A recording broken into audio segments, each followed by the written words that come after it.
Morning. Oh, Rich wants to put that phone up, so I wait for Rich.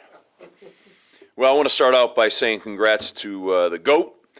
Jerry York goes into the Hockey Hall of Fame tonight. Great guy, great honor, and really what a fabulous honor for Jerry and for his family and former players, current players, university. Just such a tremendous guy, and what a BC man. So really thrilled for Coach York tonight. Excited about our game. We have great respect for the rivalry, the Boston College Notre Dame rivalry. Two schools that do it the right way. Two schools that demonstrate Catholic values, Catholic education, faith, academics, and how important those all play together. And, having been there, coached there, and obviously here, very important.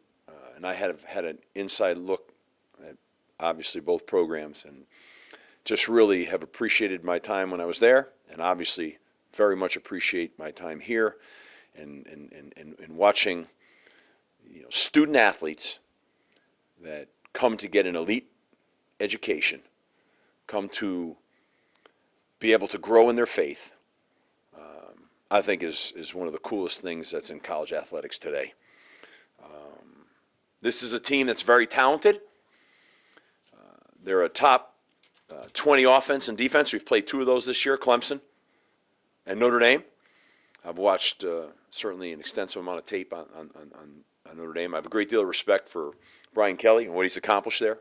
They have a great staff, and they have a very outstanding football team. They've got star power on both sides of the ball. They've got receiving corps that has got size and tremendous athleticism and speed, and a veteran running back, an outstanding offensive line, and a quarterback that I think is, extremely mobile, throws great deep ball, and looks like he has total command of their offense. So I'm very impressed, and of course an elite tight end. And so I'm very impressed with Notre Dame on offense and their personnel. On defense, they're 18th in scoring defense. They're 28th in total defense. They're 5th against the pass. I made the comment to several people that watching them on tape, they play great team defense. I mean, when you freeze the film upon contact of tackling a back, there's 9, 10, 11 hats at the ball. They rip off of blocks and they pursue to the ball as good as I've seen, period, end. So I'm very impressed with them on defense. Number 95, one of their defensive tackles, I always like to talk in numbers, but very active, explosive player. Certainly their free safety, Gilman, is an excellent player, and their linebacker 22 are really impressed. But I just like the way they play team defense. So this is a very talented team. Certainly played at a high level last week against a really good Navy team, and capitalized in every phase. So they're playing with great confidence. They're playing at home. It'll be a great challenge for us. But our guys are so excited for this challenge, and we've had a week off, which we needed, and we've had a great amount of preparation within that week. We closed the week last week with a tremendous practice on Friday that was very spirited, very good, and then followed up this morning with an outstanding full padded practice this morning, with our guys really playing at a high level. So excited about the continued preparation. Each day is very important in preparation for us to go to Notre Dame Stadium and to play a great game against an outstanding football team. So happy to answer any questions. Kind of an ACC component to them. I mean, they play in the ACC bowls. They play 6 ACC teams in the schedule. Yeah. You know what I mean? Yeah, there's a component. I mean, they, as you just stated, I mean, simply that, so, yeah. Steve, when you look at their history, Notre Dame, Yes. and you talked about two teams with student athletes doing it the right way. One of the coaches here years ago called them the mythological giants. Is there a sense that you can't let the kids get too caught up in the whole touchdown Jesus and Notre Dame, all the history of Golden Dome? Yeah, I mean, I think, as I told our kids, you know, you got to have great preparation because you got to go into that stadium with great confidence, and you've got to have a warrior mentality. When you go into that tunnel and get ready to go on that field, it's not easy to go beat Notre Dame at Notre Dame, and I just think that, in your preparation when you play a team like Notre Dame, you've got to have great respect for them, and then you've got to have great preparation so that you can have that warrior mentality, and you've got to go in there with great confidence. And understand that you're going to have to go the distance, 4 quarters, to beat that team on their home field, which goes hand in hand with some of the things that you're talking about. You know, and we're a very proud program here at Boston College, and we're going to go in there and with great respect, and we're going to fight and go in there and play hard. Yeah, for sure. On top of that, I know it's not an every year annual game anymore, but where does this kind of rank in the experience? Because it is the Boston College, Notre Dame, and Yeah. the Holy War and all that goes along with it. I think it's great for college football. I said I was there, and played against BC, and I think that there's a lot of similarities, and I just think that it lends itself to a natural rivalry kind of game, and so as I said in opening statement, these are two programs that do it the right way. You're talking about placing a tremendous emphasis on academics and scholarship and faith and character and all those things that go into making these two Catholic institutions elite. So, in the wild west of college football right now, these are two places that have completely got that perspective in hand. So, I think that's creates a great rivalry.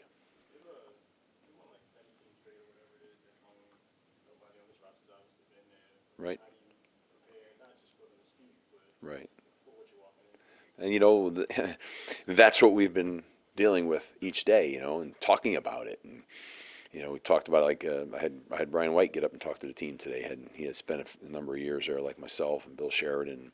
We've got guys on the staff that have, and of course within our own program, right? You've got Rich Gunnell, who's got and Ricky Brown and Josh Beekman. These are guys that this game was impactful. I can remember when I was at Notre Dame and they beat us out there. Boston College beat us, and the guys, came in, and at that time it was still the grass field. We're cutting out pieces of the turf and bringing it back. But as you stated, in today's world, the history of these things, isn't like the same as it used to be. You know what I mean? So you got to bring it back to life, because it's kind of like when you talk about the Syracuse rivalry. Like, we have really worked hard to bring that right back to life again, and it wasn't that long ago that was so intense, right? And then that period that it really didn't play as wasn't in the same. It lost something. Things happen quick nowadays, I think. So we've been bringing it back to life, and talking about it, and I'm going to do some other things as the week goes on to try to make sure that they understand the intensity of this game and what it means. Because yes, these guys, they have not been there, as so. But we also deal with guys that are really bright guys, and they get it and understand it and they feel it. And you still are playing a national team, and they get that too. That this is still a grand stage.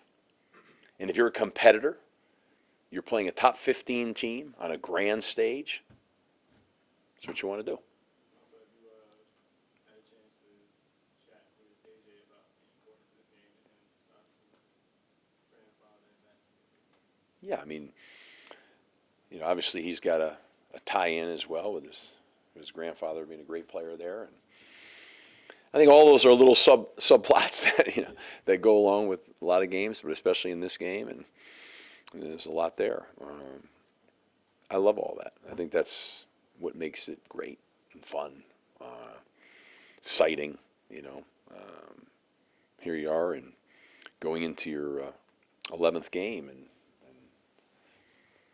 there's so much energy and excitement and so much to play for. That's fun. There's, I don't want to call it like some serendipity, but there were, you know, there was a chain of events. Like he was considering going to Notre Dame himself, and obviously ended up here. But you never think like, man, you know, not that you're lucky to have him, but you know, it's funny the way things work out. This back end. I think we are lucky to have him. I think it's awesome. You know, I think he made a great decision to come here and to be able to be in a style of offense that would feature his talents and be at a university that would give him an elite degree and as he would tell you, in this unbelievable city of Boston, which is one of the great sports cities in America, all that factored in, you know. So he's made a tremendous decision to come here, and you know, I think we've been great for AJ, and AJ's been great for us, and he's just having a fabulous year, and you know, shoot, he's not that many yards shy of breaking the all-time ACC rushing record, which what an incredible honor that would be to hold that distinction, and he's not far off of that right now. So there's a lot of great things, and here we are. You know, he's going out to play on the field where his grandfather was a great player. That's got, I'm sure, a lot of energy and excitement to that. So there's a whole lot of great stuff going on. He's rested. You know, we took care of AJ last week and made sure that, you know, rested that body. So I think we'll see a pretty energized two backs. You know, they'll be healthy and energized. Should be good. On that note, how the week off for you health wise, baby? Yeah, it helped everybody. I mean, I think Dave's doing great. Everybody benefits from a nice 2-week hiatus. Well needed at this time of the year. So I'm grateful for that, really, to tell you the truth. We're pretty banged up now. I mean, we were last week we were basically out without, you know, another 5 starters. So I mean, there was a lot going on there. But hopefully we get most everybody back and continue to see Isaiah McDuffie continue to develop. Got himself in a dozen plays or so last week and having a great week of practice, and we'll increase that, and that's awesome. So that's real positive. Notre Dame tends to start really quickly, but they've had really good first halves this year. Is it something they do? I know you mentioned their defenses, but does defense set up the offense? Does the offense just get cruising and pile up points? What is that jumped off to you with them? Good football team, you know, good football team, and you know they play good team defense, and they're explosive on offense. So I mean, you know, I'm not surprised by any of that, to be honest with you. You know, veteran quarterback. So I think when you have a good offense, you know, you like to get going early and get out of the blocks. We try to do the same thing. You know, we win the toss, we're taking the ball. I mean, you know, we feel like, hey, we're going to establish momentum right now. You know, so certainly do everything in our power to do that, right? So, yeah, I mean, I'm not surprised. I know it's there's 2 games left in the season, but Yeah. you know, with bowl eligibility Yes. still being a factor, you know, is that something that the guys are aware of, or is it just head down and focus on one thing, or is that in there as well for them at all? No, that's in there, 100%.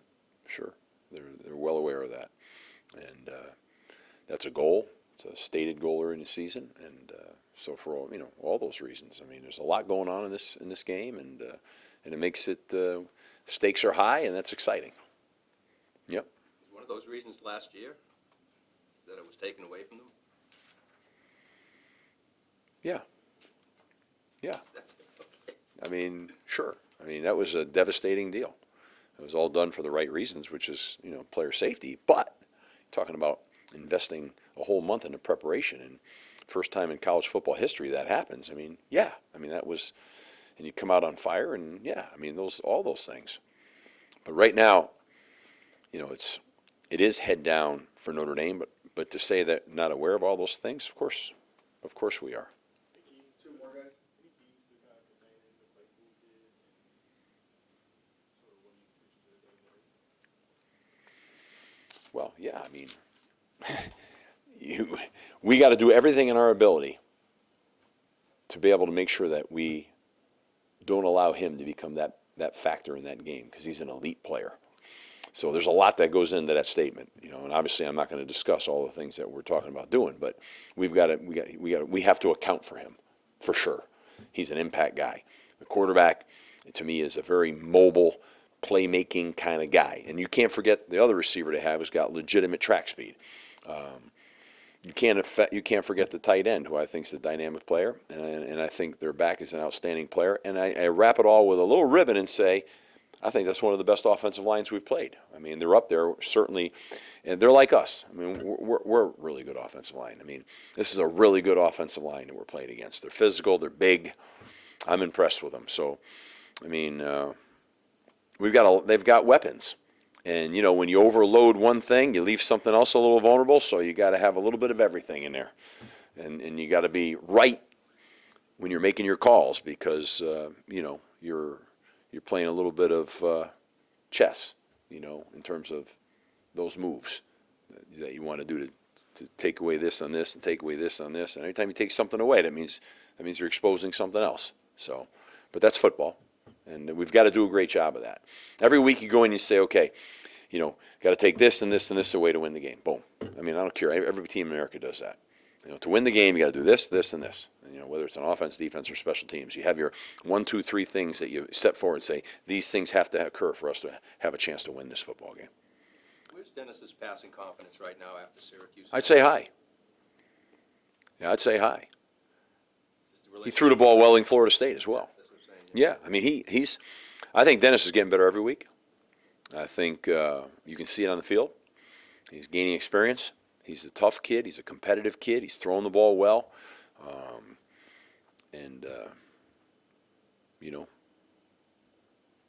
I think playing good football.